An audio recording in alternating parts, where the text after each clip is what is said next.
Welcome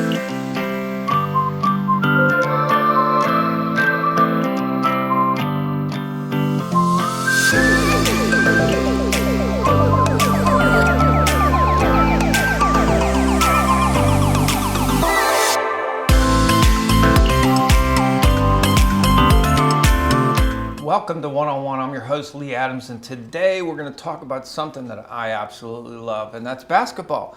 I like basketball professional, college, but I really love high school basketball. And in the South Hills, we have a couple of really great teams, but today we have the top team, the team that won the WPIL this year, and it's a team that I always love to watch. It's the Upper St. Clair Panthers, and we have some of their players, we have their coach, so I'm really looking forward to spending some time with them. So our first guest has been the head of the Upper St. Clair Boys Basketball team for 29 years, and he just won his 4th WPIL title. Head coach Danny Holzer. Welcome, Dan. How are you? Doing great. Thanks, Lee. Thanks for having us. You're welcome. You're welcome. So talk a little bit about this championship. This is your 4th, and how did they compare, Dan? Like, can you even compare them at all? Well, all four teams were terrific. And when you try to pick one, if you had to say which ones are your favorite, I can't do that because all 4 mean so much to the school, to our program, and especially to all the kids that played. This year's team, though, I can tell you, this year's team worked extremely hard. Our practices were very competitive, which made us better. And we started out kind of slow, trying to figure things out. And as the season progressed, we started getting our groove a little bit. And then they always say play your best in February and March, and we certainly were. So this team they were a lot of fun to coach, and we really came together as the season progressed. So with the other teams, you're saying you had very competitive practices. To have that, you need like your second and your third team or so to be skilled. Or is that what you're saying here? You had some depth with this team. Oh yeah, there was a lot of depth, and we had 18 players on our team. 16 are underclassmen, so we have 16 of them back. But everybody was battling for playing time. When you're winning, you want to be part of that. You want to have some type of role, some type of position. And so every day in practice, a lot of those kids that were, the second team and even the third team were trying to do anything they could to make a point to say, hey, I could get in, I could do this, I might be able to have a specialty. We had a couple kids that had specialty type jobs this year, and it really played a big role for us. So that was a big reason why our depth really created tremendous practices, which made us a better team as the year progressed. Just give an example of what the specialties were, a couple of the specialties. Yeah, sure. We had 3 guys, Gianna DeSora, Jay Caceres, and John Bamberry, who were all 3 very, very tough physical football players.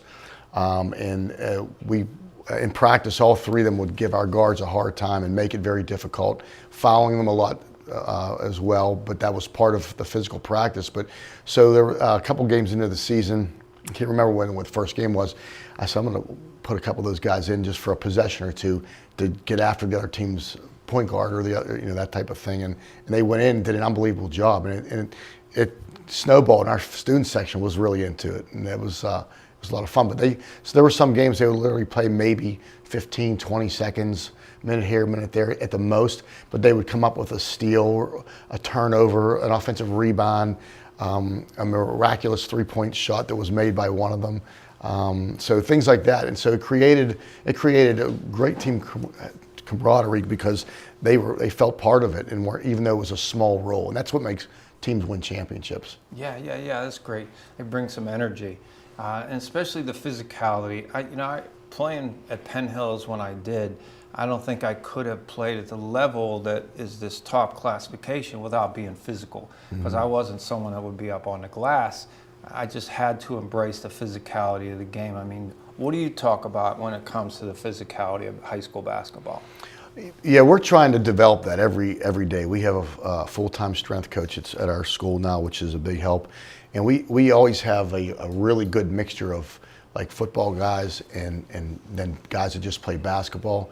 And that's the one thing I like about our team. We have a great mixture of both. And so in practice, we don't call fouls a lot because we want it to be physical. When we do drills, you want to be able to take make or take that contact and still make a play. And I think that's something we really do a lot of. There's times where it may go too much, and you got to stay within what the game framework would be. But the physicality is an ongoing process in the weight room and in practice. Yeah. So you say you carried 18. Is that the varsity or the varsity and the JV? This year it was a unique year. We had 18 guys total. Okay. And that's a great number. I mean, it was a really good number. So we were able to have everybody be a part of the team and have everybody sit on the bench. And we didn't do that at the first, but as the games progressed and the weeks progressed, a couple of guys that were not dressed in varsity earned a spot just because of the way their attitude, their practice demeanor.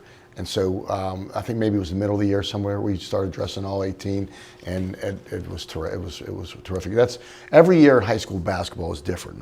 Next year we have a lot more a higher volume of kids, so we'll have to tweak that a little bit. But this past year was just it was like the perfect storm. 18 good guys. They all deserved to play, have a uniform, and it worked out really well. Yeah, and so. Do you have many cuts anymore these days with high school basketball, or does that weed itself out before the season? Not as much. I think it weeds itself out. I think a big part of that is because with our program, we do an awful lot. If you want to be on this team, it's a commitment. Truly is a commitment. 12 months a year. We have something for these guys all year round. Whether it's open gyms, weightlifting. A lot of them are playing AAU now.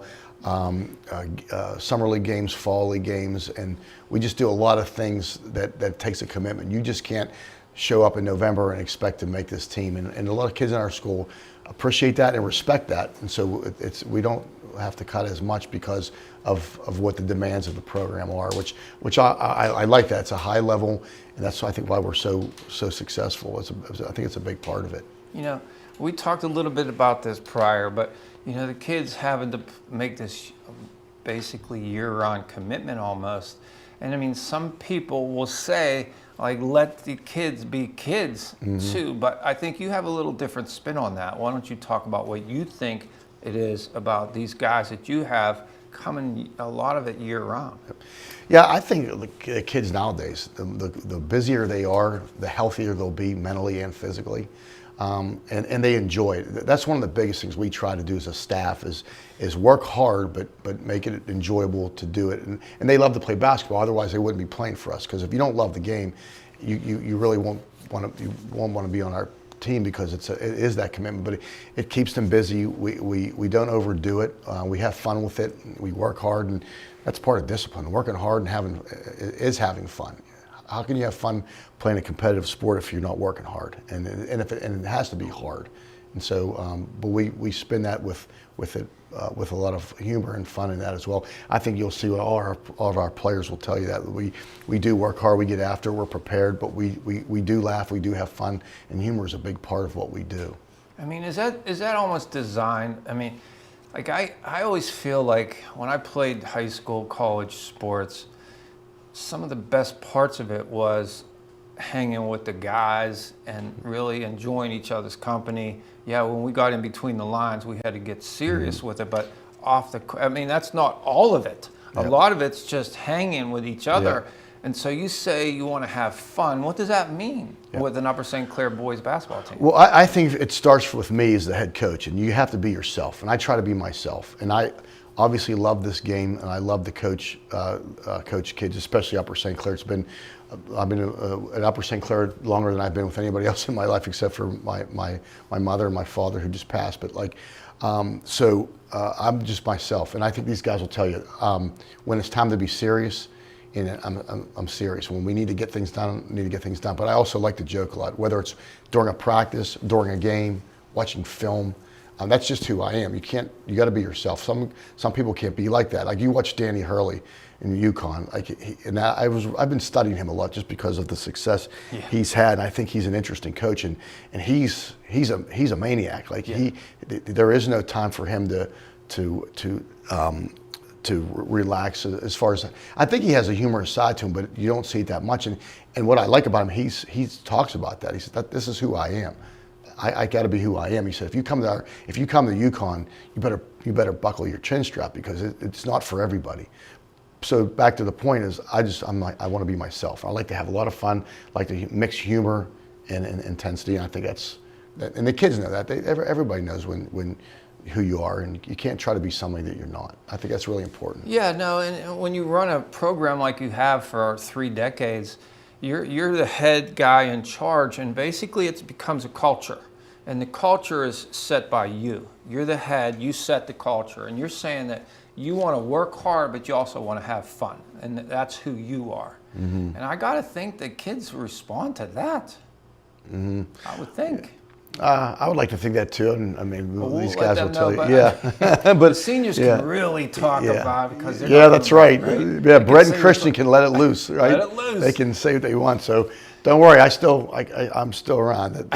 No, those two guys are awesome. I'm so happy for those two to go out as seniors with just 2 seniors in the class and win a championship. I'm so happy for the both, and they both had different paths to get here, and they both have a success story for, as I told them, they're WPIAL champions for the rest of their life. So it's something they can feel proud about for a long time. One last question about your culture.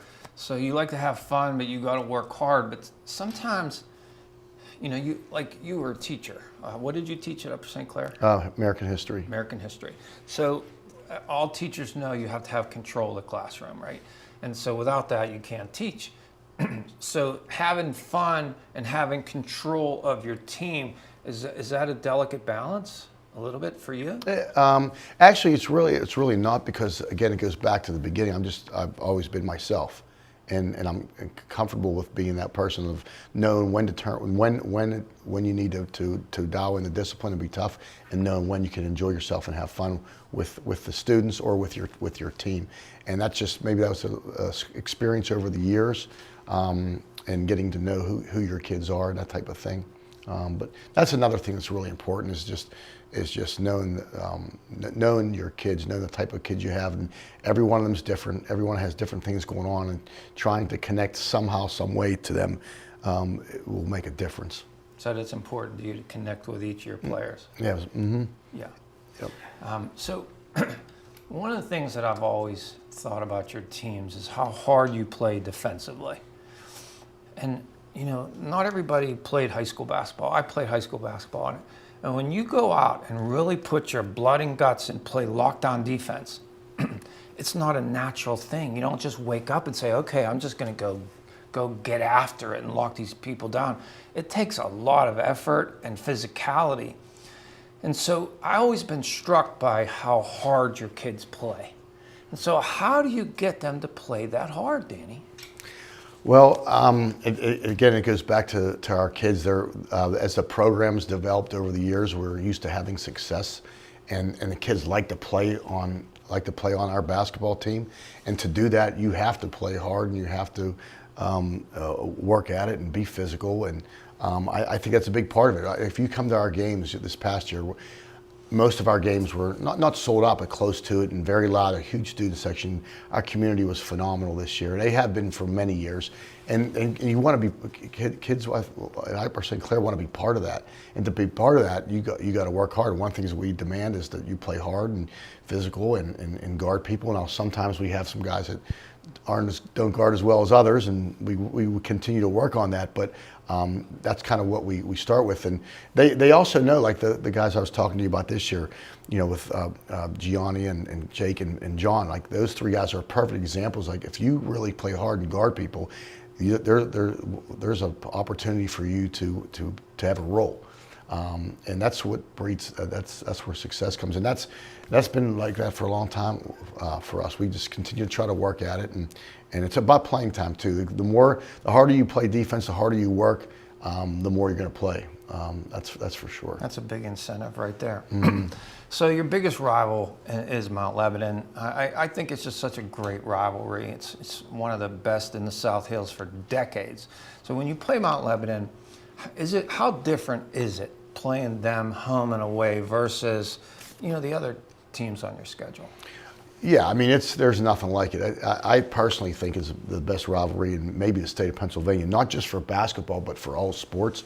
When Upper St. Clair plays Mount Lebanon, regardless of what it is, and that's true for academic stuff too. Like it's an amazing rival where the competition between the athletes and the teachers, the coaches, it's really unique, especially nowadays. But I think there's a respect factor there too. Like I personally really respect Mount Lebanon, what they are, what they're about, and all those type of things. And I think they feel the same way about us. But at the same time, we want to make sure we beat them every time. We'll certainly like beating them. But I do have a high level of respect for the rivalry between the two school districts and the two communities. And they're two of the better communities in the Commonwealth of Pennsylvania. There's no question about it. Yeah, right next to one another. Great academics, great sports, great fine arts. And the rivalry in basketball, to me, I think is very special because one of the things that I remember about playing high school basketball was coming out with warm-ups. And you got the music blasting, you got the people going crazy in the stands. Like, how doesn't that get you fired up? And when you see that at a St. Clair Mount Lebanon game, it's just the atmosphere is tremendous. Yep.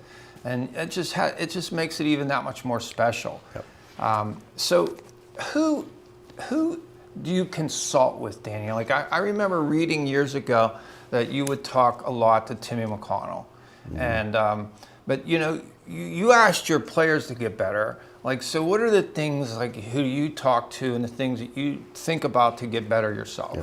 Well, Timmy McConnell and I, we grew up together, so he's a lifelong friend, and certainly. He's still somebody that I talk to often, almost every day, but not just about basketball. Just we've just been friends forever. It's like growing up with somebody, and you're friends with them for life. It's a special thing, and you don't get many of those, and he's certainly one of them. But basketball-wise, there's not a better basketball guy that I've ever come across. Whether it's the way he is as a coach, philosophy, the way he handles things.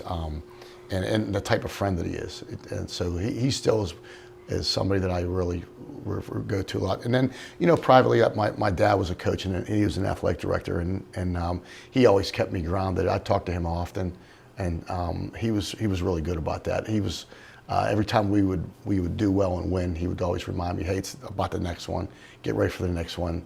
Enjoy that, but that's the past. Now you got to go to the future. Things like that. So those two guys. Those are the two that meant a lot, and still do to me now. Your dad just recently passed, and I just want to extend my sympathies to you. That must have been very difficult. Just talk a little bit about him and the influence he had on you. Yeah, he had a huge influence on me because he was a sports guy, wrestling coach and an athletic director at Canavan. He was there for 39 years, but he's like the AD and wrestling coach for I think it's 10 years or so. Had state champions when he was there. I think they had 4 state champions, individuals, and team championships. So there was a lot of success. But the biggest influence he had for me as far as basketball goes, it's kind of a funny story, as I have a brother that's 1 year older than me and a brother that's 1 year younger than me. When we were like 5, 6, and 7, my dad would take us to Canavan for their Saturday practices, and we would wrestle. My 2 brothers were bigger than me; they're football guys, and they'd always just crush me. And so I said, Dad, I'm tired of this. I don't want to wrestle. He said, well, then go down the hall and go to the basketball practice and go see Coach Cy Grimace and Mr. Bjork and tell them I sent you down there and you can help them. And so I did, and ever since then, basketball's been my thing. So I credit him and my 2 brothers for beating me around a little bit when I was little to get to basketball. Yeah, well, I'll just tell this real quick. So my father tried to toughen me up too as a kid, so I did the same thing with my son. So I tried to get him to wrestle a little bit here in the South Hills, and I went up to the coach and I said, listen, we're not making this whole year commitment because he's coming here kind of sort of because of me, but can we practice with you and maybe go to a competition? He's like, oh, sure. He comes in, they give him the singlet, and he teaches some things, and we go over to Keystone Oaks, and he's in a wrestling tournament. Well, they're all day long tournaments. So the first one, he wrestles this kid from Bell Vernon, was very good. He loses 8-4. But I thought his effort was terrific. I mean, his first match ever. This kid, I knew he wrestled a lot before him, and this was his first. The second one, he gets this kid, he slams him, and he's done, and he pins him, and we're walking out the hallway, and I said, Brian, that was so good. It was so good. You did good. We're going to do more of this, right? He goes, no, I'm done. I go, what do you mean? He goes, I only like sports that have a ball. And so like we tried. So you probably can appreciate that, because like wrestling, your dad tried to get you to wrestle, but basketball was more of your love. Yeah, and one thing I appreciate about my dad, and I'm the same way with my son, is he never tried to push us into what he was doing. He let you have your own path, like you form your own path. He wasn't going to be one of those parents that would force you to do something you didn't want to do. So that's something I've always that always stuck with me too. With my son was a hockey player, because that's what he loved to do, and I wasn't going to push him somewhere that he didn't want to go. So I think that's important too, to let everybody figure out what your path is, and then pursue it with a lot of passion. No doubt about it. Where do you think you get your competitiveness from, Danny? Just my upbringing, I'm sure. From I refer back to my brothers and my dad. We were always very competitive growing up, and that's just the way it was. Especially back then, it was a lot different than it is now, as far as what you can and cannot do from a competitive standpoint, and what we did to get ourselves ready. But and just the nature. Coaching at Upper St. Clair has done a lot for me personally too, because the expectation is to be successful, and to do that you got to work hard, and that's what our expectation is, and that's why our community is so successful and a great place to live. Yeah. How hard was COVID to go through for you and your kids? Looking back on it, it wasn't a problem at all, because we won the WPL championship. But my memories of COVID are a WPL championship. But yeah, it was the hardest part. I was talking to these guys before we got started here, is that the hard part about that year was knowing what one are we going to play. And every day it seemed like our opponent changed, who could play, who couldn't play. Then that team was really special too. Like I think we were like 19 or 20-1 at the time, and then there was like, well, are they going to have the WPL playoffs? That might have to stop it at this, and that would have been heartbreaking. So it was difficult because of the unknown. Just didn't know what the next day was going to bring. But fortunately for us, we were able to get through the whole thing and win the championship.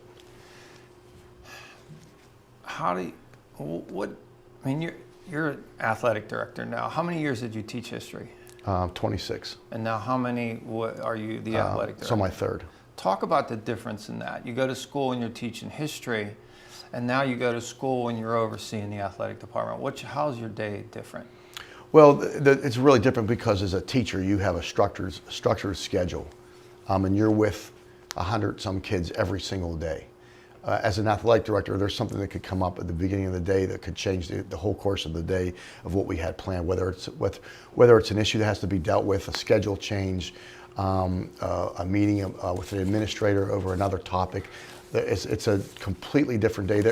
There is more time to do different things. During the course of the day, I can I leave the building when I need to, stay there when I have to, those type of things.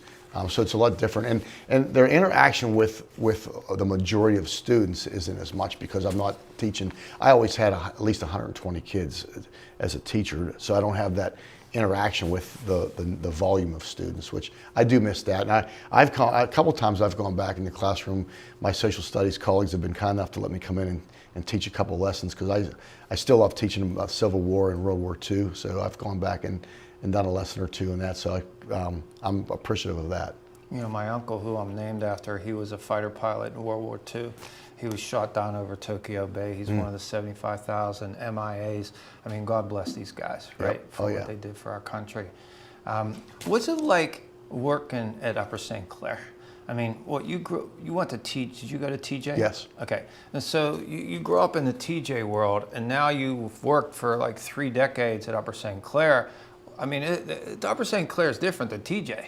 And so what's it like working at St. Clair? You were talking about the expectation of success, and there's a lot of smart people around. So what's it like working at St. Clair? Well, I like it because the expectation is to be your best and be successful. But I absolutely feel so fortunate, and I don't take it for granted, that I love the place. To me, Upper St. Clair is heaven on earth. I just really like it. I think there's so many fabulous people that I've come across and will continue to come across. Certainly, there's always there's some things that don't go well, and there's always going to be different things that happen in the line of work that we do that'll make it difficult. But Upper St. Clair, I just think, is a fabulous township because of the people. Our former principal, Dr. Terry Kushner, told me a long time ago when I first got here. He said, he was one of the guys that hired me. He said, "You're going to love this place because of the people," and I couldn't agree with him more. The people of this township are phenomenal. Yeah, that's great. Now, as an athletic director, you have to hire coaches, right? And so, what's the climate like, Dan? Like, we hear all about parents and this and that, and I think it's maybe a challenge from a basketball standpoint because you can only put 5 kids on the floor. You got 18 kids on this roster, but you can only put 5 on the floor, and so there's a lot of kids that aren't playing. And you have your ways to incentivize them to get on the floor, but the truth is you can only put 5 on the floor and you're trying to win games. And so it's tough for some parents. And so when you're hiring coaches, how difficult is it these days to find coaches, because it's a ton of work and hours and year round, the pay's not a whole lot, and you have to deal with the parental situation?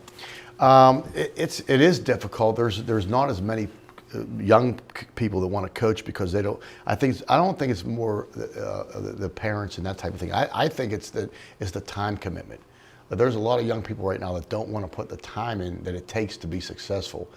At Upper St. Clair, I think we have a really good system going where we don't have a lot of problems like that. We really don't. A lot of it's the kids and the coach working together. And through, with me, and I'm there to help and guide and those type of things.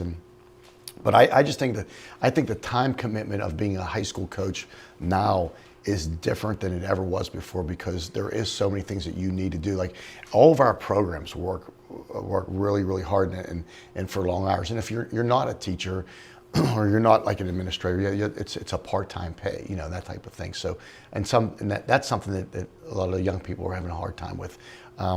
But as far as Upper St. Clair goes, obviously you can see I'm an advocate for our township. I think it's a great place to coach. I think that the majority of people and the majority of parents are people that are realistic and will talk and discuss with their child or with the coach to make it the best possible experience that we can. Of course, there's always going to be a few that you have to work through, but for the most part, I'm just very positive about our township. Yeah. So, traditionally, coaches came from the teachers, and then that changed. I don't know when it changed. Do you know when that changed, when they allowed people from the outside to come in and coach? Do you have any idea when that happened? It seemed to me it changed toward the late 80s. Because I remember when I was right out of college, I was an assistant at TJ. And it seemed like everyone was a teacher and coach. Then, as the 80s progressed, it kind of changed. I think I couldn't put a finger on it, but that would be my answer to that. Do you think a person that teaches and coaches has a bit of an advantage because they're dealing with kids all day? 100%. And you're in the building. You know the kids. You know the kids that don't play sports as well. That's part of it. The student body is a big part of it, and you get to know the teachers and who are teaching your kids. And if there's any type of issue where a student has something going on in a class, that teacher can connect with you. It doesn't have to do by phone call or email. They can come and find you in the building. So there's a huge advantage. As an athletic director, I would like to get the best candidates possible, and hope that we can find it in the classroom, which doesn't happen all the time, but that's philosophically, that's what I like to try to do as best I can. Well, Dan, you've been at Upper St. Clair for 29 years. There's obviously so many great things about working in this district. You're a big advocate of Upper St. Clair, and I can see why. It's from the academics to the sports to the fine arts and the people. You've had success, big success, winning 4 WPL titles and competing for many more than that. Mm-hmm. So how much more do you think, you're in a good situation, you got talent that rolls in, which is great, and you work with it and your culture is set. So how much more do you think you have in the tank to do this? That's a great question. I hope 20, 25 years. I don't know. I mean, I'm 59, so as long as I'm healthy and as long as we have the same type of program we have at Upper St. Clair, I don't have any other hobbies. I just told these guys there's a fishing class in our school and they're going fishing tomorrow. I've never fished in my life. I wouldn't even know what to do with a rod or how to put some bait on the hooker. I love this is my hobby. So God willing and health wise, I hope many more. So you really like it? I mean, I guess when you really love what you do, it's not as much work. And you have this great situation and you're having so much success, I could see why you would want to stay. So you're saying 20, 30 more years? Is that what you just said? I can't put a number on anything. Who knows? as many as I can physically and mentally, and I'm able to. Upper St. Clair still wants me to be part of their township. What would your dad want you to do? Just what I said. Yeah. He always said, be yourself. Yeah, yeah. Well, I always really enjoy when you come in and share some time with us.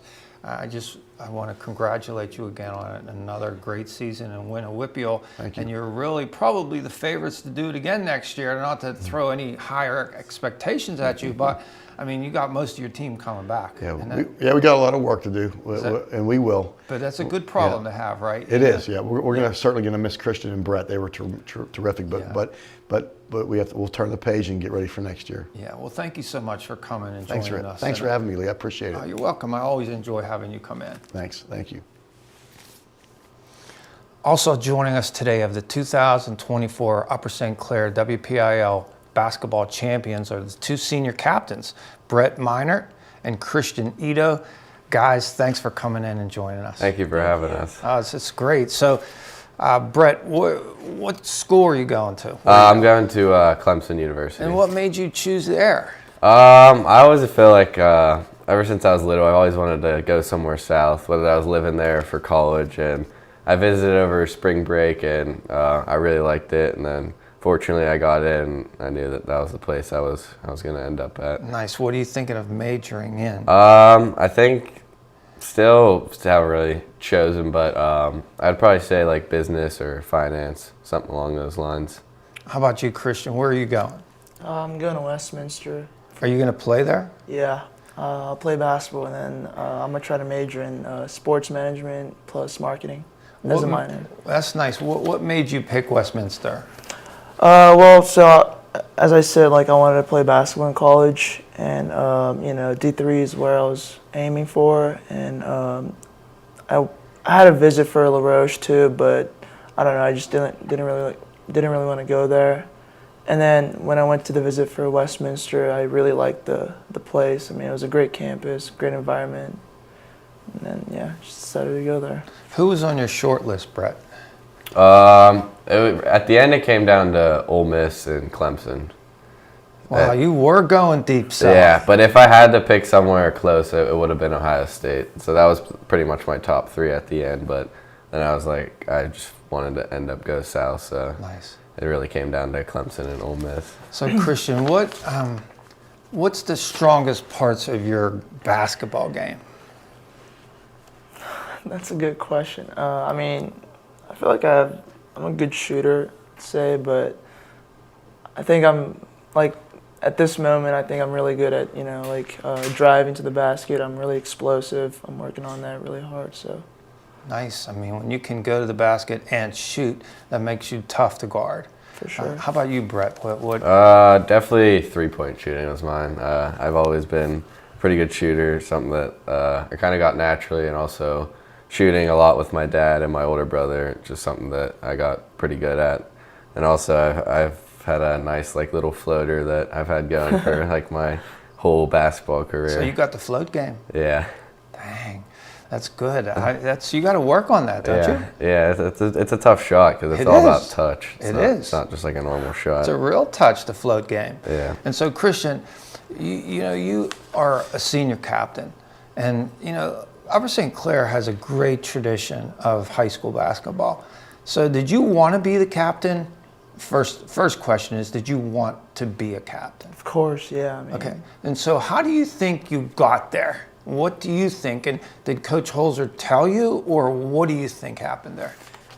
I mean, for you to be a captain, you have to like show, leadership to your teammates. You have to show up for everything. Preseason, we have boot camps, open gym, practices all the time. So you just got to show up and, be a leader. How about you, Brett? Did you want to do it, and why do you think you got there? Well, being a captain, especially for a program like St. Clair, it's a privilege that not many people get. I mean, there's obviously a ton of people who come through the Upper St. Clair basketball program, but not a lot can have the honor of being a captain. So it was something that was always a goal of mine to say that I was a captain, and also to say now that I was a captain of a team who won a WPO championship is something that I'll always have, and it's pretty cool. Doesn't get better than that. Yeah. So you got a banner up there. You're going to put a banner up there, and that doesn't go away. Yep. That's there forever. I mean, it's terrific. Christian, so I assume when you were a kid, younger, you played various sports. Is that right, or was it all basketball all the time? I mean, when I was a kid, yeah. I mean, maybe when I was like 8 years old, I used to play tennis, maybe soccer. But then as I grew up older, you just got to pick one, and just fell in love with basketball, and that was my thing. Yeah. Do you remember like your youth basketball days? Yeah, kind of. Yeah. I mean, when I was a little kid. I mean, I was a shooter. That's all I would do. I would just run up the court and hit my spot threes. And launch. Yeah. Yeah. And so then you just developed your game as you got older. Yeah. Yeah, became more of a dual threat. How about you, Brett? What sports you play? Growing up, I played like pretty much every sport: lacrosse, baseball, basketball, football. I played lacrosse up until 8th grade, and I stopped baseball after 7th grade, and then I continued playing basketball and football in high school. So you played football Yeah. and basketball. So what's it like? What's that transition like? You're slamming into people for many months in a row, and now it's basketball time. How is that transition? The toughest part is definitely being in shape, because football, you have time in between plays, and there's not too much conditioning. Like you have like a decent amount of breaks or whatever, but definitely going from football to basketball, it's definitely something like the first couple of weeks are pretty tough, running up and down the court, you're huffing and puffing. So something that you get used to, but the more and more you run, the better shape you get in. So by the end of the season, I'm in pretty decent shape. I could play a whole game if I had to. Christian, what's it like when the football players roll in? Do they bring a whole different energy? I mean, yeah, especially because, football is outside. So, like, when I was in the student section watching, I was just like, yeah, it's a great environment, it's especially with this kid, I mean. What positions you play? I was a receiver and a free safety. Oh, really? Yeah. Yeah.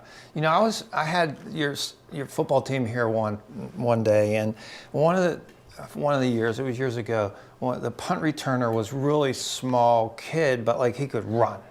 And I asked him, I said, so what's it like playing football? And like you're sitting in a locker room and you're getting ready to go out there, like what's it like? And I'm going to ask you the same question. And I want to get your answer before I'll tell you his answer. So what's it like on a pregame mental football game versus a pregame mental basketball game? Football, definitely more mentally prepared. I mean, you got to prepare your body. Pregame, we have a bunch of music in the locker room. Everyone's just doing their own thing. Football? Yeah, for football. Okay. Trying to just lock in and get ready for going out there and playing a football game. And then for basketball, it's definitely a lot more laid back, but I mean, you definitely still have to be locked in, because I mean, you got to remember everything on the scouting report and whatnot, and make sure you go out there and execute what you've been practicing prior to the game. Well, what he said was it's very nerve-wracking. Definitely. And I said, what do you mean by that? Because not everybody played high school football. I didn't play high school football, so I don't know. I said, why is it nerve-wracking? He goes, well, when I catch a punt, I got people running at me trying to not take my head off. Yeah. And so like that would be nerve-wracking. Yeah. It's different in basketball. Definitely. It's different in basketball. Christian, what's it like growing up in St. Clair? I mean, it's kind of a trick question, because I wasn't born here, actually, but so I moved to the U.S. when I was in 8th grade. From where? Brazil. Wow. Yeah. What part of Brazil? São Paulo. Okay. Yeah. So you grew up in Brazil. So that has to be fascinating, like the transition. What was the transition like for you? It was hard at first, you know. I didn't really want to move because, you know, all my friends were there, and you know, and I never like I was scared of meeting like new people, but then I got here, and then I just, you know, I mean, I play basketball since I was a little kid, so basketball definitely helped me, you know, make new friends. So 8th grade, did you say? Yeah. So you're here 1 year before you walk into Upper St. Clair High School and see Coach Holzer and everybody. So what was the hardest as far as transition? Did you speak English from the get, or you had to learn it? Yeah, when I got here, I didn't speak like a single word. Oh, really? Yeah, if I'm being honest with you. Yeah. Oh my goodness, that's amazing. I know. And so that was hard. I mean, the language barrier. Yeah. But how about like the culture? How different was the culture?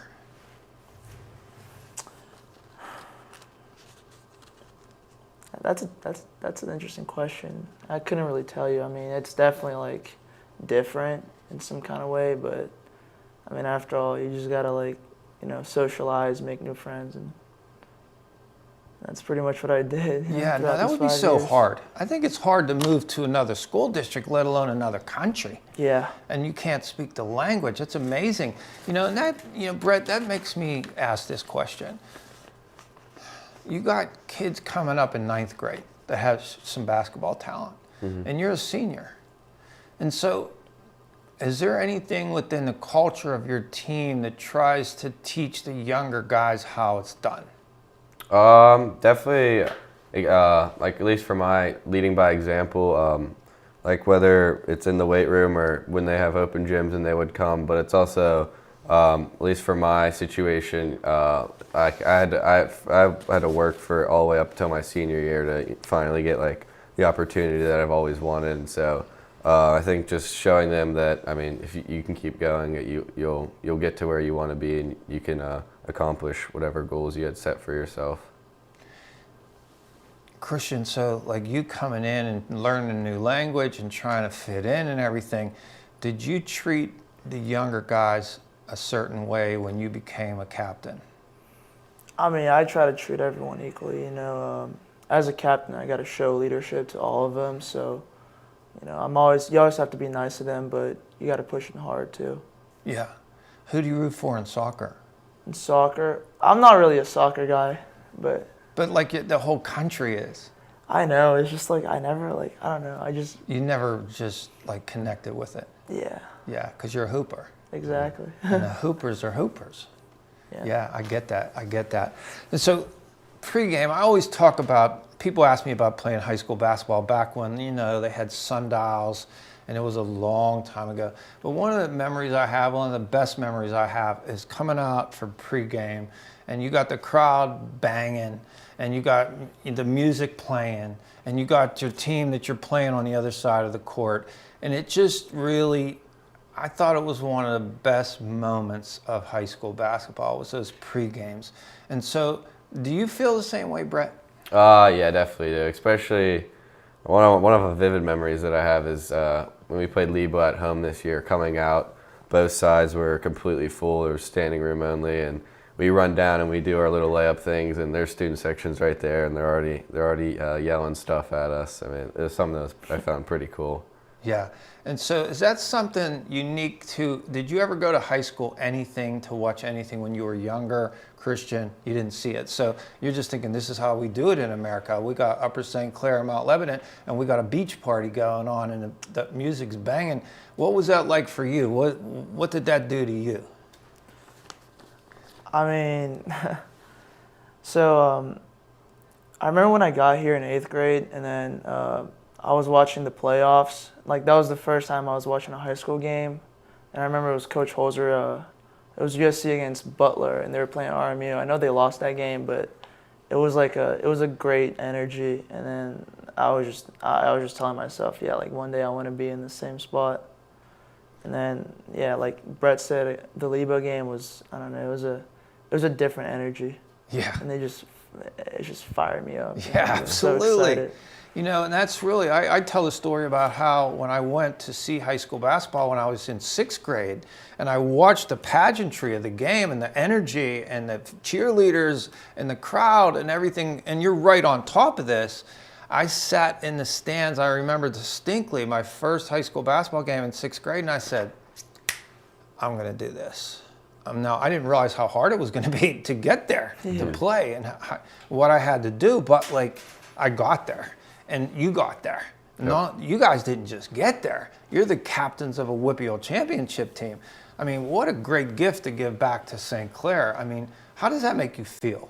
I mean, it was always a dream of mine, but to give it back to a community who shows so much support and is, especially like for example at the WPIAL championship game at the Pete, it was almost sold out there, and Baldwin had a lot, but I know our fans we had a lot of fans from St. Clair who traveled, and to bring one back to St. Clair was something that was truly pretty amazing to me. I'll say, Christian, you're the captain, and you're known as this outside shooter. And so when you go to the Pete, was it at the Pete, right? Yep. Yeah, the Pete. And when you're at the Pete, I mean, spatially, it's a whole different place to shoot than it is at St. Clair High School or Mount Lebanon High School. So was it hard to make that transition to really get comfortable shooting in such a big arena? I mean, it's definitely different. I don't think it was harder because before the games, I always do my work. I always work out before games, days before games. So I just kept doing the same thing, and then I mean, the court's definitely bigger for sure, but that's something you can adjust in minutes. Yeah, I mean, there was an old place called the Civic Arena. I mean, it was before your guys' time, before PPG, and we played there both of my years, my junior and senior years. And when you walk out and there's 13,000 people and it's a sellout at the big arena, you're thinking, oh, well, this is a different situation. Yeah. And so how did you feel at that, coming out for warm-ups? I mean, did you feel the enormity of that, and did you feel extra pressure? Because everything's on the line right there. What were you thinking, Brett? First came out, I mean, during warm-ups, definitely a little bit nervous. I mean, just looking around, trying to take it all in and seeing, how many people were there, and knowing that we were on the biggest stage possible. It's definitely a little nerve-wracking, but I mean, once the ball tips up, you just pretty much get in the zone and kind of block everything else out, and you don't really hear the outside noise. You're just trying to, especially in that situation, trying to get yourself a WPIAL championship. So kind of just zoning out the outside noise was. Once I did that, it just felt like a normal game to me. Yeah, that's great. How about you, Christian? Did you feel the enormity of that situation? I mean, as he said, yeah, there's a little bit of pressure for sure, but I mean, I don't know. I feel like that game was different for me. I was more locked in and ready to just get a championship ring, but so I didn't really feel any nervous. I was just ready to go. You know what that tells me? This tells me your preparation.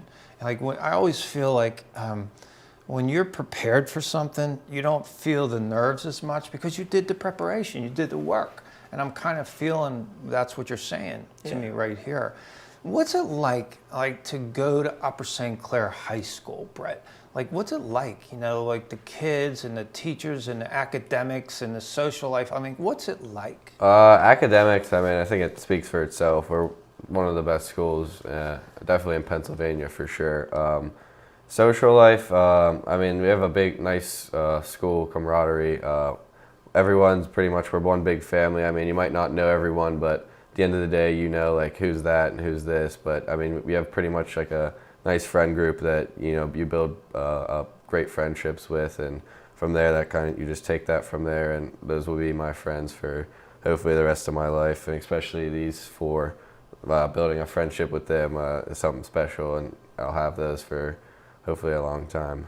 And so that was different for you, Christian. I mean, Brett, you grew up here in St. Clair, right? And you knew you had some friends going into the high school, but you come from another country in 8th grade, so you roll into the high school. I mean, how was your English in 9th grade? Did it take long to learn English? I mean, it was definitely getting better. I wouldn't say I was, fluent, but I mean, throughout the years, you just got to keep, socializing, talking to everyone, make new friends, and then as the years progressed, I just started talking better, I guess. Yeah, no, I get it. Well, but Going to school there, was it a good experience for you? Because Oh, yeah, it's for such sure. a big transition. I mean, yeah, it's definitely different than where I was in Brazil, because like the schools, like they're way bigger here. The community too. So yeah, it's a great experience. Did either of you take calculus? I did not. I'm in it right now. So my favorite teacher in the whole Upper St. Clair is Emily Alloway. So do you have her? Yep, that's whose class. You have her. Yeah. She's the best. Yeah, she's definitely one of my favorite teachers. I've told her that before. Did you? Yeah, I like Mrs. Alloway That's a lot. great. Yeah. She was here, and she was here and did 45 minutes with me one day. So you got to say hello to will. her from me. Okay. And who's your favorite teachers, Christian? I like Miss Valentine, ceramics teacher. She's one of the nicest teachers I've known. Yeah. And what makes you like her like that? First, because the class is easy. Let's be honest. What, ceramics? Yeah. Yeah, I feel that. I remember. We don't really- I like that too. Art class in high school, it was easy. I like that. Yeah. So it was easy. So is that why you like her? It's one of the reasons, Another one's because she's just nice with everyone. I mean, when I ask her to go, get lunch or breakfast, she's always, yeah, of course, go ahead. She doesn't have a problem with that. So real easy going. Yeah. I mean, how much stress is the academics? It can get, sometimes it can get bad, but I mean, at least for senior year, it's the second semester, I've picked out like where I'm going, so I mean, definitely that takes a stress load off, but I mean, freshman through junior year and the first semester of senior year, it can get pretty stressful at times, but not too bad. Can you take a little break on that last part of your senior year? Yep, that's what I'm currently on right now. Do you have senioritis? Definitely a little bit, yeah. How about you, Christian? A little bit, yeah. Yeah, I mean, it's almost normal. Yeah. It's normal. My daughter took 3 AP classes in her senior year, and in March I see her on the couch just cranking on these books, and I was looking at her and like, I love the drive, I love the desire, but I was just like, oh man, that was not me my senior year, right before the graduation parties. Yeah. Exactly. But anyway, what's one of your best memories of playing high school basketball at Upper St. Clair? I mean, I could say the WPO championship, but I'll try to. Let's think of another one, because that's the obvious. Probably one of my favorite personal memories was the home game versus Lebo. I had a 3-point shot that was what I felt like erupted the crowd and kind of sealed the deal for us, and which was probably one of my favorite memories, just because it was also against Lebo, who, anytime you can beat Lebo, it's just such a great feeling. So to be the one who, put the icing on the cake for that was pretty cool. It's a great memory. Yeah. How about you, Christian?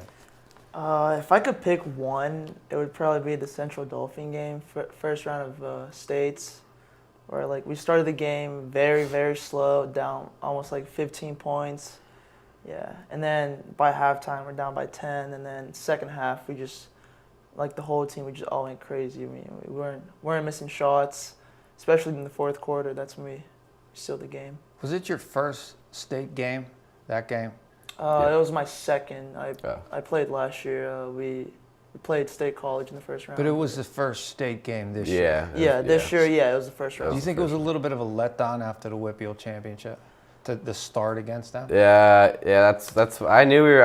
I remember thinking to myself, like, people probably think that like what we did was a fluke, but I was like, I know once we get going, we're coming back in this game. So I mean, at points I got a little bit scared, but I knew that once we all got it going, then we'd be fine.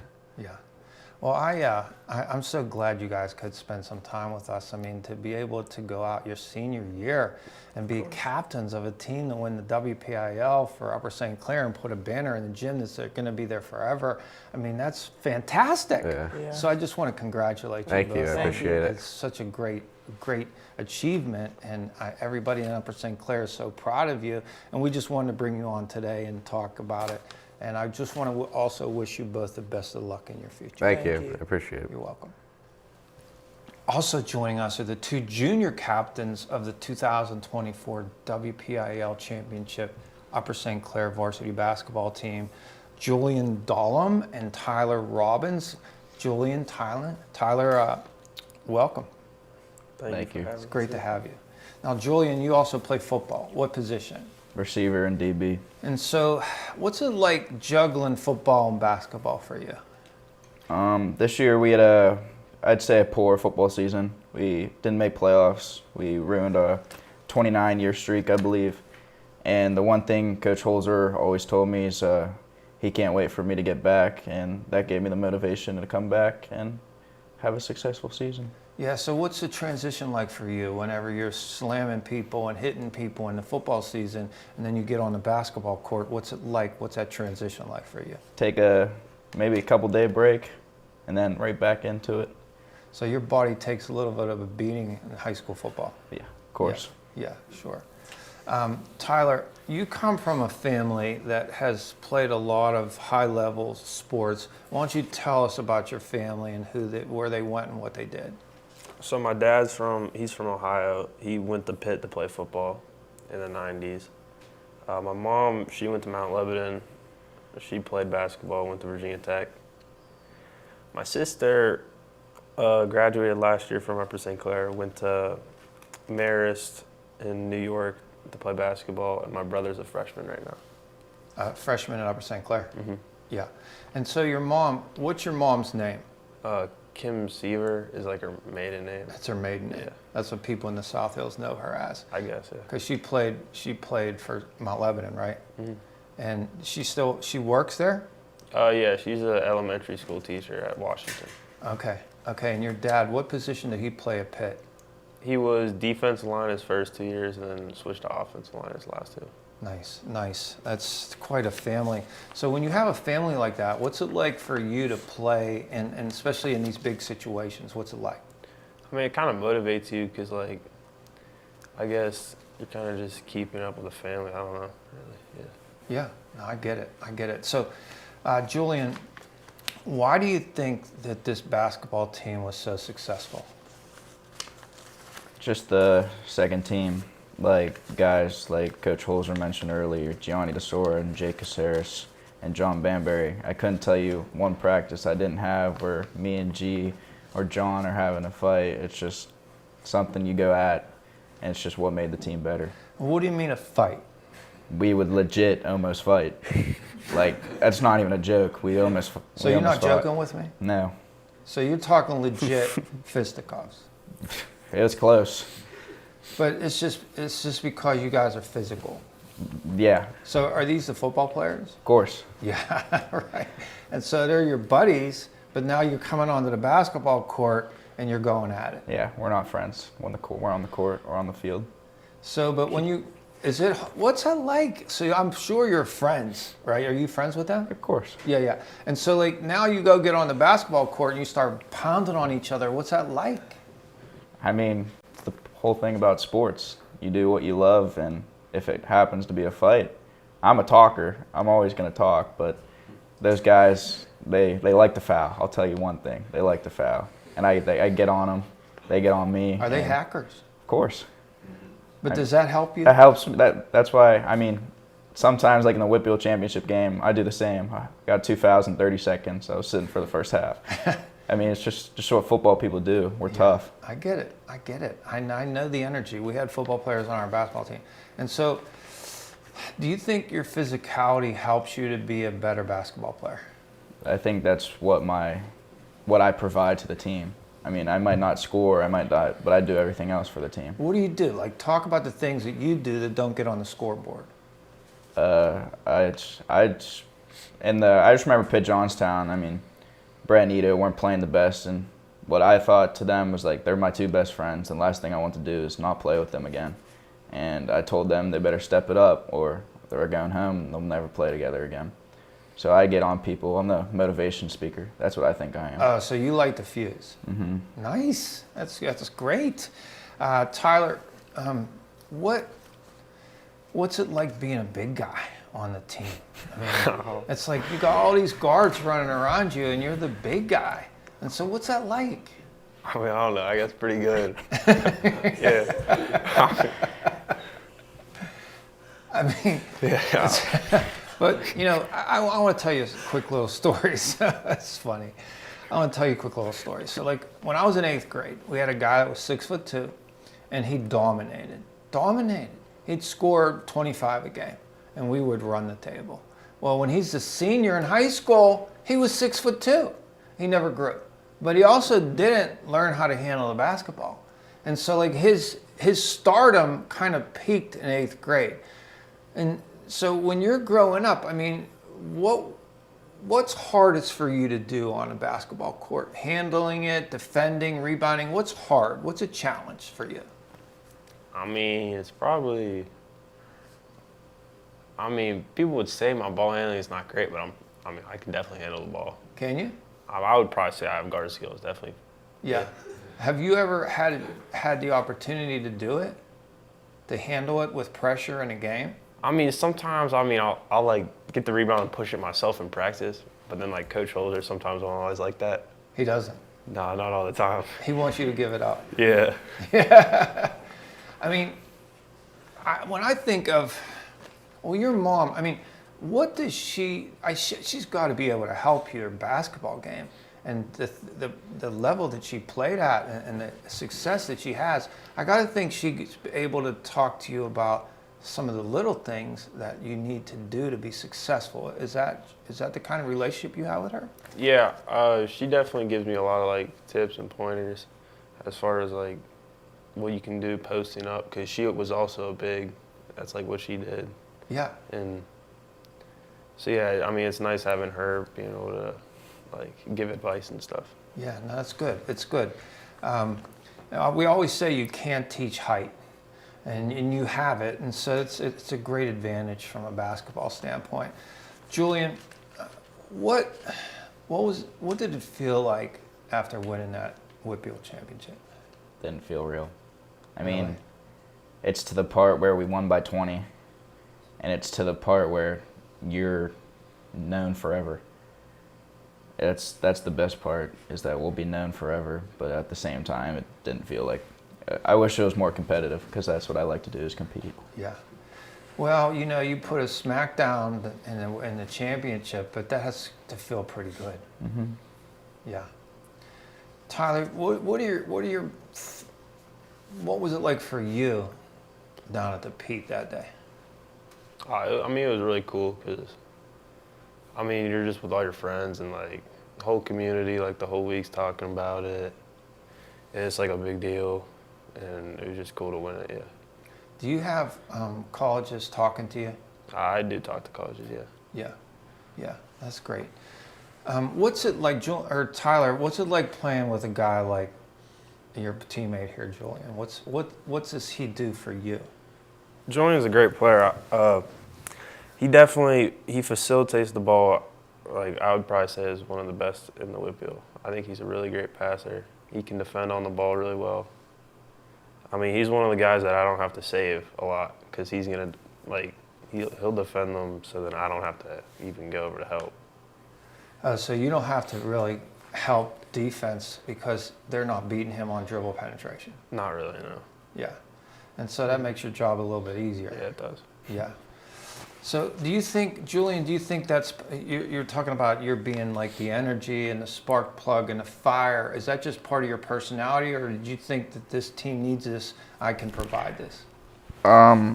As of this year, I think the spark plug was right next to me. He's the 6A player of the year. I don't know if you knew that, but that's him right there. And what can you say? I'd say I'd have a mid-season, but I did my job that I needed to do. But the spark plug was this guy right here. You know what I like about you, Julian, and I appreciate, I just met you.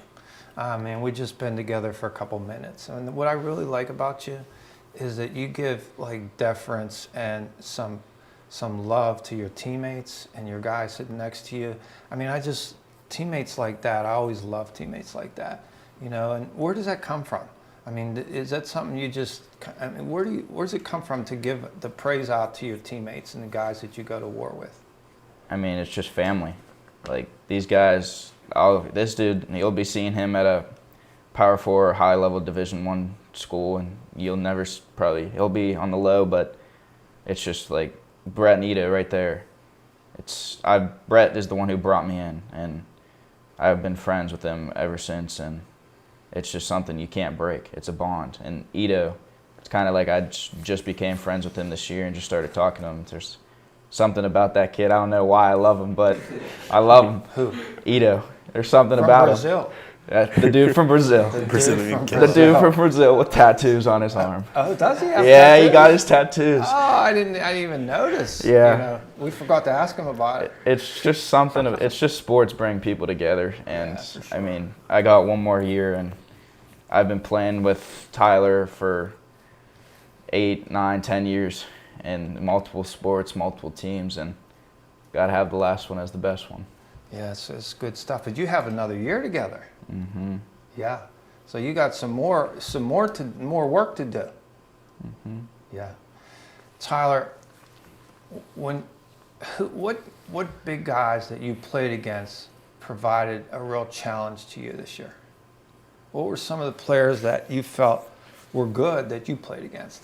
I mean, in the Whitfield, it's kind of rare to find like a big guy, but definitely Tenny and Sal from Montour, and then a kid we played in the state playoffs, definitely, because they were both they were kind of the first people that I played that was like around my height, and I wouldn't just use size to beat. I had to actually use like moves, pump fakes, and all that. Yeah, I always thought about that. You know, when you're the biggest guy, how tall are you? I'm 6'10". 6'10". Mm-hmm. Okay, when you're the 6'10" guy, and you're playing against other teams that might have a 6'2", 3', 4 guy maybe. Mm-hmm. And so, you know, you're having your way because you have some advantage, but like now you go against a guy that's your size. What does that feel like? Now you're looking at somebody eye to eye. What's that feel like to you? I mean, it's a little different, but it's still, you're using the same moves, and it's kind of, I mean, it makes it a little more difficult, but it's still just like, still same stuff, I guess. Yeah, I got it. So Julian, do you get, you know, we talked to your other captains about the pregame and the music, and see, it's different in football. I always thought about, like, you're on that football field, you got your helmet on, people can't really see your face up in the stands, and you're out there, you know, going at it. But in basketball, it's so immediate, and your face, and everybody can see you and your facial expressions and everything. So it's much more personal, I always felt. And so, like, when you're coming out and they're playing the music, like, what is going through your mind? I see football and basketball as the same way. I'm just going out there, and I just want to kill. I just want to win. Like, that's how I am. I just want to win. I don't care about any of the stats. I'm just here to win. Where do you think that comes from? My brother. Is he's older? He is on one of Coach Holzer's Whitfield championship teams. He was the COVID year. Oh, the COVID year. Mm-hmm. And so he helped instill in you the will to win and the high energy. Mm-hmm. So he was a big influence on you. Yeah. It's great. It's so great. Tyler, when you're playing for Coach Holzer, what's it like? I mean, he talks about his culture of having some fun, but getting after it between the lines. I mean, what's it like playing for him? I definitely think we have a culture during practice. I think we have a lot of fun. Like, we make a lot of jokes, but at the same time, like, when we check the ball up, we take it serious, and it's definitely not we're definitely taking everything serious. Julian, do you think that sports helps you in your life at all, like to be successful in any other ways? Most definitely. It's sports is the thing that teaches you life lessons, and that's what provides you for the future. That's why people play sports. And like Brett, he might not be going to college to play a sport, but he takes these life lessons and uses them at college. Yeah. Tyler, did you ever play any other sport besides basketball growing up? I played a lot of sports growing up. Yeah, I played football until 9th grade. I quit in 8th grade. That was my last year. I played volleyball up until last year. I played baseball up until I don't know, probably 5th grade, maybe. And a couple more scattered in there. But yeah. But now it's all basketball. Yeah. Julian, what's it like playing for Coach Holzer? It's my best friend. Probably talk to him more than I talk to most of my family. Go to him if I need anything, and if he needed anything, I think he'd come to me.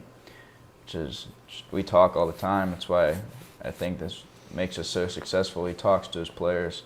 He cares about them more than anyone else. He doesn't care about basketball. He cares about the people. You know, I have to tell you, I mean, that just sits a certain way with me to hear that. You know, I just didn't have that kind of relationship with my high school basketball coach, and you sit here saying he's my best friend. I mean, that's remarkable to me to hear that. But I think it's terrific, also. Tyler, so, you know, I was telling you the story about our big guy in 8th grade, and then he went to high school and he couldn't handle the ball, so he was really sat a lot. He didn't play a lot his senior year. And so if you were talking to a big kid that wanted to play basketball, like he was just bigger than everybody else, and here he's in 4th grade, 5th grade, whatever it is, and he sees you play, and he's like, I want to do that. Like, and so let's say their parents brought them over to meet you. Like, what would you tell that kid? If he wanted to be like you, what would you tell that kid? I guess just really work hard and try to develop, not just develop like post skills, develop everything else, because it really will help. Like if you develop ball handling skills, it will help every other part of your game. Yeah, yeah. Same thing for you, Julian. I mean, he's 6'10". No, most of us are not 6'10", and so you come to the game on a different in a different way. So what do you tell those kids that want to play in a program like St. Clair and reach the success that they reach? What would you tell them that they need to do to get where you're at? Heart over height. That's what I live by. Might not be the tallest on the court, but I will push around and shove around kids who are bigger than me. Heart over height. Did you hear that somewhere, or did you make that up? I believe some basketball player said it. I mean, if you look at Isaiah Thomas, he's still in the league. He's probably around my height, maybe even shorter. There's just guys like that who can play basketball no matter what. How about T.J. McConnell? I think I see him as a different person because look at him. He's probably the only WPIAL basketball player who's went to the NBA and is successful, but I went to McConnell camps all my life, and the stories I heard I just remember this one vividly. It was like, it was Kennywood Day, and TJ was like, yo, Dad, could we get a workout before Kennywood Day? So they woke up at like 5 in the morning and went to the gym, and now look at him. It's a dream. I think it's amazing. I mean, I don't know. I'll just tell you this really. It's a funny little story. So like my son was a good little athlete. He played travel basketball in the South Hills. Well, guess what year he played? It was TJ's year. And so like we had a really good 4th grade team. I mean, we had athletes, we had size, and this was a really good athletic group. Well, we played TJ's team at Char Valley in the first round of the playoffs at CV, I'm sorry. Guess what we held TJ to in that game? He was the smallest kid on the court. My son was kind of small, but he was even smaller than my son. And my son guarded him, and we had another point guard that was really athletic, and he could guard him. Guess what we held him to? 20. 39.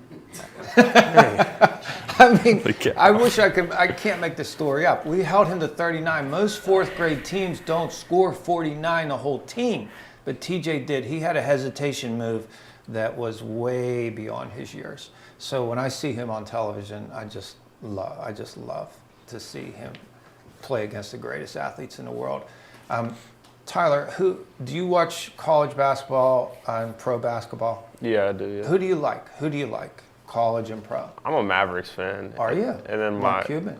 Yeah, the college team that I like is the Pitt. Pitt. Yeah. Is Pitt talking to you? Sadly not, no. Not. But they might be. I mean, Maybe. you're the player of the year. I mean, how about you, Julian? Who do you follow and like? Like just role models or just college and NBA players? Like Let's you said? start college and NBA players first. I couldn't tell you. I don't watch the NBA, but I always used to love Kyrie. And then college, how can you not like Jack Gokel? How can you like, from Oakland, who beat Kentucky? Oh yeah. How can I you think not he did like that that in dude? Pittsburgh too. I think that was in Pittsburgh. Yeah. Exactly. Yeah. So, who is your favorite teacher and why, Tyler? I mean, it's probably my gym teacher. He's meant a lot in my life. So yeah, What do you mean by that? he's my dad. Yeah. Like, I wasn't expecting that, but that was pretty good. And gym is always fun for the athletes. I was Yeah. talking to my elementary gym teacher, and this is like a long time ago. Just recently, she goes, "You were one of my favorite students." I don't know if she says that to everybody, but like I was thinking, well, I love gym class. I mean, when you're an athlete, that you love it. And so, how about you, Julian? Who do you like and why? It's a hard question. I'm gonna give it to Mr. Petrick. He's a AP Physics teacher. AP Physics. So, I mean, Christian was talking ceramics, and I love Tyler Miss- was talking gym class. I love and Miss you're talking Valentine. physics. He's also the track coach, so he also knows what it's like for sports. So like if college coaches want to come down and like talk, we'll talk. But he let me come to this. That's the class I missed. He's like, yeah, if you got to do what you got to do, you got to do it. You got to do what you got to do, Mm-hmm. and you got to be here, Miss Physics. I mean, funny, quick little story. My daughter goes to Penn State, goes to the first engineer class. The professor walks in and said, "Look around, guys, because less than half of you are going to be here next year." Why? Because people don't want to deal with the physics and how hard it was. But I mean, you picked physics. And so I'm trying to wrap my head around that. It's just because he's a good guy to you. He's a great guy. Great guy. Great guy. Tyler, what's it like? I mean, I know like you walk in the hallways, you're walking above everybody with your size. I mean, what's it like to be a student at Upper St. Clair High School? Like, what's it like for you? I would say there's like a sense of community with everybody around. I mean, it is a community, but like everybody's around like whatever sports in the season. Like in the fall, like football games are tons of fun to be at because like you're sitting in the student section with all your friends, watching these guys ball out, and yeah, it's just a sense of community. Yeah, it's nice. Well, what would you say, Julian, about what's it like being a student at Upper St. Clair and an athlete, a student athlete? High academic standards. I mean, we're number one in the state for public schools. I mean, it shows just high academics. That's what we are. Yeah, yeah. But I mean, how about what's it like with the students? I mean, is there a sense of anything to you going to this school? It's just your friends. You'll always be friends with who you're friends with, but the community will always support you no matter what. That's what I think, if that's what you're trying to ask. So it's just everyone shows out. Like you said, fall is football, winter is basketball. And I say those are the two main sports, and the whole community's there. Literally the whole community. Central Dauphin, it was booked, not a single seat. Wow. Wow, that's great. Who's your role models and why? Role models in life. My brother easily, and then my mom. My mom's worked her butt off for her two kids. Like, it's something I could never do or never see myself doing, but going back to my brother, it's a story I'll never forget. He won a Whitfield championship, and Coach Holzer, the first thing he said to me when he saw me is, "You're next." And dreams came to reality, and that's what happened. Man, that's powerful stuff. I love that, Julian. How about you, Tyler? Who's had the biggest influence on you in your life and your sports life? I mean, really my whole family, because like you can see like my mom, she was a successful basketball player. My dad's a successful football player, so like in sports I can look up to them because like they've already kind of seen it all. And then, I mean, they've also seen it all with like life, I guess.